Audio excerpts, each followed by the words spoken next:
Inherit the Earth. A point-and-click adventure game from 1994 developed by the Dreamers Guild has a dear place in my heart for all of its amazing things, like its systematic implementation of mazes and labyrinths. And that is what I'm going to talk about now. Spoilers, you've been warned. The game's got three kinds of camera angles: the eye-level longshot for general scenes, the high-angle isometric view for some huge areas, and the bird's-eye view for the overworld maps. These three perspectives correspond to three kinds of mazes that you will see throughout the game. The high-angle isometric view is used for those mazes that are the most obviously recognizable as such, basically just your average rectangular maze, but in a more diagonal shape due to the isometric nature of the camera angle. Then there is the eye-level longshot, which is used for over-the-shoulder mazes that change their perspective of a corridor depending on the direction the player is coming from, which can be really disorienting, but at the same time it feels somewhat natural and more personal, almost as if you were playing a first-person dungeon crawler. And as for the bird's eye view, that one is being used for the overworld map. Oh yeah, even the overworld map can be seen as a maze, even if you are not aware of it. I'll explain in a minute. But your very unawareness plays an integral role here, as most of the mazes are not right away recognizable as such, functioning as tutorials, subconsciously preparing players for the maze mechanics before throwing them into labyrinth hell. Leading players through parallelly rising and sinking difficulty curves across the game's three acts: the Known Lands, the Wildlands, and the Northern Isle. Act 1 works as the game's introduction. After leaving the first scene, you're already confronted with an asymmetric labyrinth full of bifurcations, twists, and turns, which are all optional, and the one path leading straight ahead to the exit is really just a broad straight line jumping right at you. Not much of a maze, but still. After leaving that market fair, you get a first glimpse of the overworld, and it too is fairly simple, like a field or a bubble with a few target points scattered inside. There are a few paths, but you could hardly call it a maze. It's a simple map, easy to navigate, and just like the fair, it feels open and freely accessible. The investigation at the core of the plot then leads to the sanctuary, where the player is being presented with a peculiar set of environments. First, there is a somewhat narrow area confined by walls and one door yet to be opened.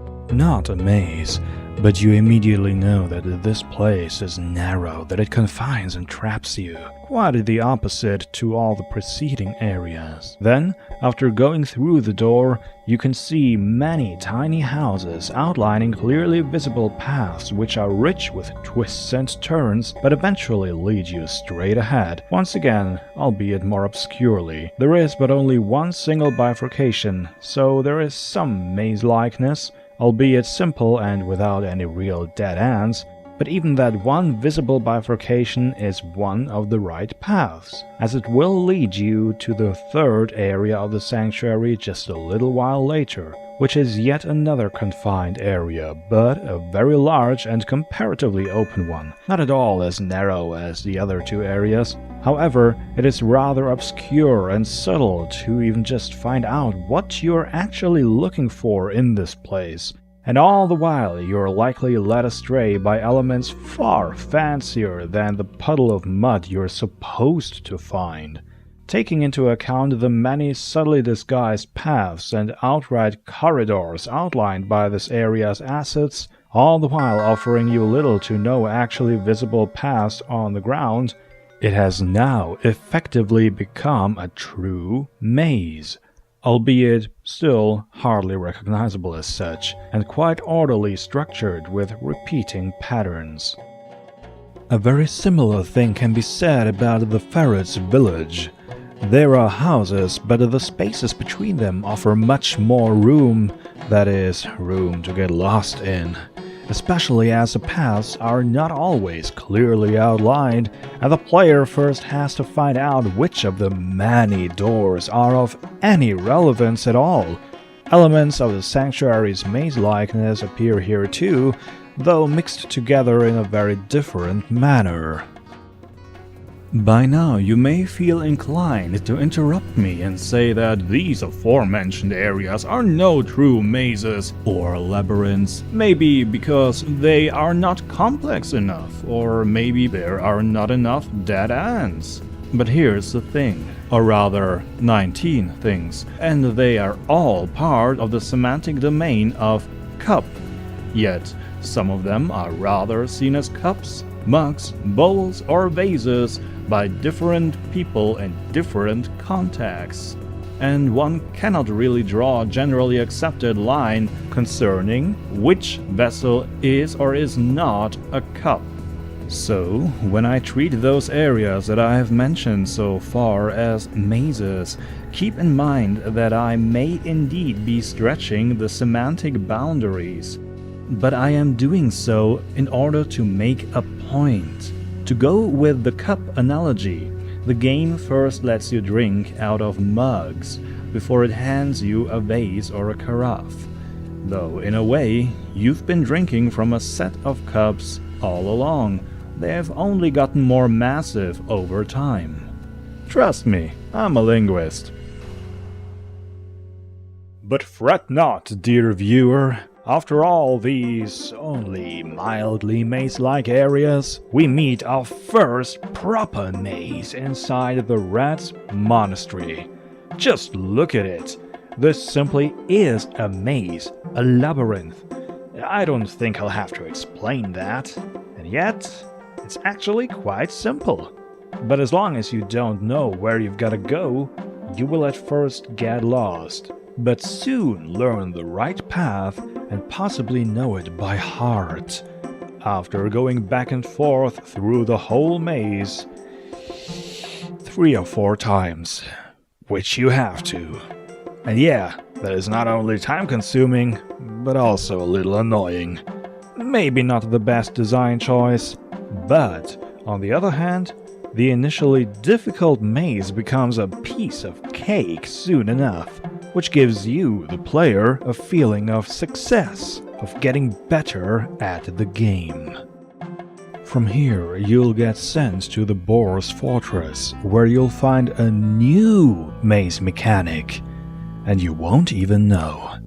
The way leading up to the Boar King's throne room, or rather, mud bath, consists of one single corridor with a few turns. You're likely just gonna go further and further, not noticing any special mechanic being at work here. But if you were to actually go back, as I am showing here, you'd recognize that the very same corridor areas are now being shown from a different angle. It is subtle, not immediately obvious, but not yet a maze. Just a special mechanic applied to a rather simple path. For the rest of Act 1, there are no more mazes to be found. Instead, you're getting more dialogues, adventure puzzles, literal puzzles, and a general break from having to endure any new mazes.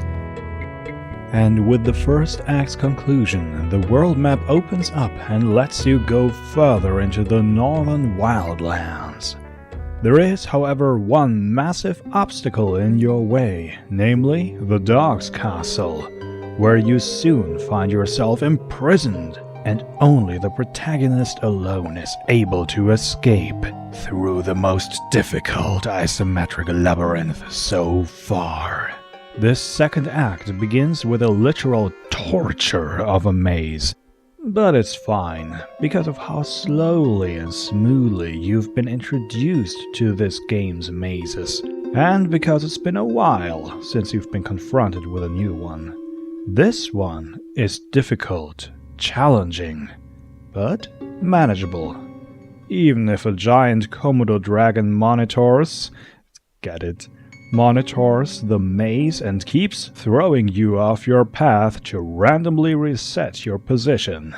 But if you're lucky, this additional obstacle might even bring you closer to the exit, which leads into the Wildlands, where the overworld opens up once more, but in a very different manner. So far, the world map was but a mere bubble with easily accessible points inside of it.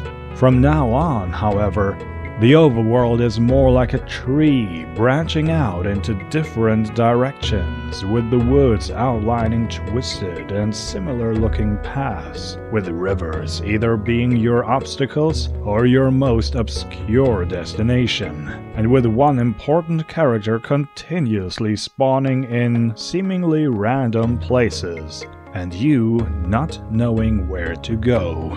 The overworld for the entire duration of the second act has effectively become a maze. But remember how we've broken out of the Dog's Castle at the start of Act 2? Well, you should, because I've talked about it less than a minute ago. Towards the end of the second act, the player has to break into that very same castle to save his friends. And this is where the biggest, most complex labyrinth of this game begins. You have first seen this mechanic at the Boar's Fortress in Act 1, but only now, at the climax of the second act, it turns into an actual labyrinth with bifurcations and dead ends. There are multiple rooms to be located, though only 2 of them are truly important to you. The prison cell your friends are in, and the chamber of Prince, the prince, who is guarding the prison key in his sleep, and in order to fetch the key, you have to avoid making any noise by watching your step and going the right path while walking across the squeaky floor. In a way, this tiny little segment is a tiny little maze within another maze. Once you've managed to get the key, you maneuver your way through the castle's maze once more, and then, once you've freed your friends, walk all the way back to the entrance in order to leave the castle. Well, you can love or hate this game's mazes, but for me, personally, the Dog Castle might even be the best part of the game. In regards to complexity and difficulty, it is, no doubt, the climax of the entire game, not only the second act, which pretty much ends with this labyrinth. After that, all you've gotta do is retrieve 2 items in the wilderness, and they'll lead you right into the third and final act. This third act takes place on an island in the north. The overworld is shaped like a ring or a donut. Well, at least topologically. Target points are far and in between, a little bit hard to find. Overall, this map is less complex than the second act's world map, but still more complex than the one from the first act.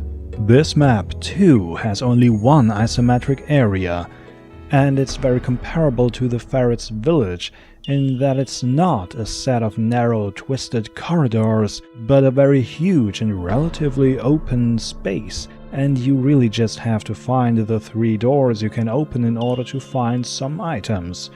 Compared to the isometric maze Act 2 had to offer, this area here is a massive drop in complexity and difficulty, but nonetheless slightly more complex than the first few isometric areas seen in Act 1. This area also includes one over-the-shoulder maze, which at first glance may look like you'll have to endure the nightmare of the Dark Council's twists and turns once again. But in reality, yeah, it's not much of a maze, but you can get lost in it.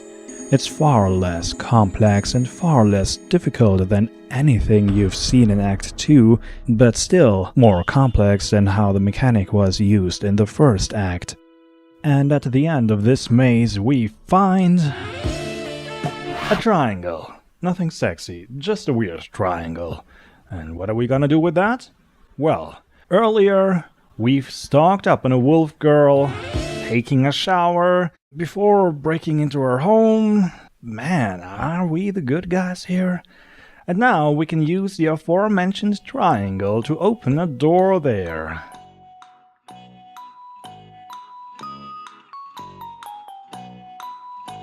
Oh man, I can't wait to see what wonders may lie behind this door. Could it be? Oh, yet another one of those dreaded over-the-shoulder mazes? No, it's just a red herring, making you expect a maze, but then giving you the counter opposite.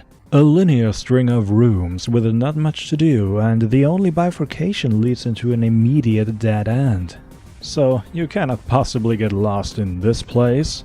These last few rooms leading up to the ending are an outright antithesis to the many preceding mazes, somewhat resembling the straightforward linearity of the fair at the start of the game, bookendedly closing the circle of mazes.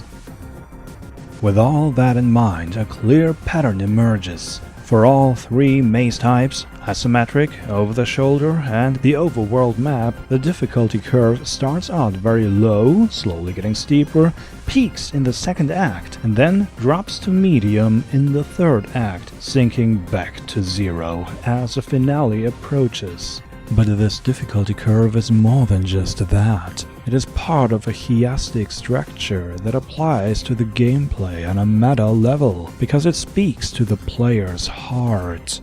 Imagine how rage-inducingly frustrating it would be if the game only got harder after the Dark Castle. By dropping back to medium difficulty halfway through, you get fast, smooth progress, a feeling of peace and relief after a time of struggle, encouraging you to continue to the end.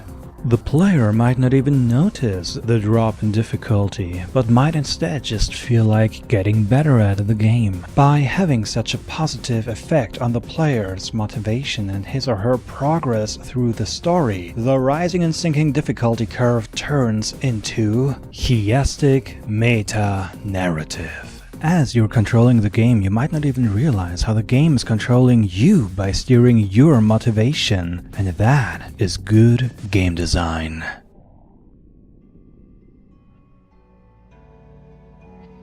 Thank you for watching my analysis of the implementation of mazes and labyrinths in one of my all-time favorites. The idea for this video came to me after conceptualizing and coding a half-automated over-the-shoulder maze myself for my own personal adventure game project, which is also inspired by Inherit the Earth in several ways. I hope to make a few more videos like this in the future and talk about the games that have inspired me and my own project in one way or another. If you want to join me on the journey and show your support, feel free to like and subscribe. Or dislike if you didn't like it. But hey, you've made it to the end. I guess it can't be that bad. So, thank you.